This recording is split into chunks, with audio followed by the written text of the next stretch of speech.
বসো না, বসো, একটু চা খেয়ে যাবে। বৌমা, তোমার কাকিমাকে একটু চা করে দাও তো। না না, আমার ঘরে সেরকম কাজ নেই তো, আমরা তো দুটো মানুষ, আমাদের আবার কি কাজ। এই নিন কাকিমা চা। রাতে রান্না হয়ে গেছে? যাও তাহলে চটপট সেরে নাও। সেরকম কোনো রান্না বান্না নেই, শুধু তো দুটো রুটি করবে। না না কাকিমা, ঘরে তেমন কোনো কাজই নেই। আমার শাশুড়ি মা সেরকমই মনে করেন।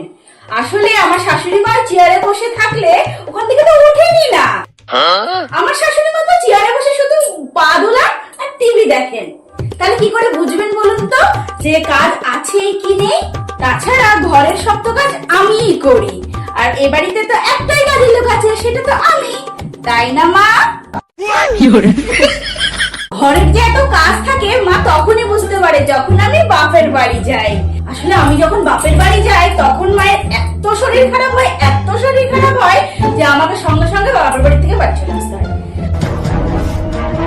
যখন আমি বাড়ি ফিরে আসি তখন মায়ের আপন ইচ্ছে শরীর খারাপ উধাও হয়ে যায়, তখন মা বুঝতেই পারেন না যে বাড়িতে কি কাজ আছে কাজ নেই, তাই না মা?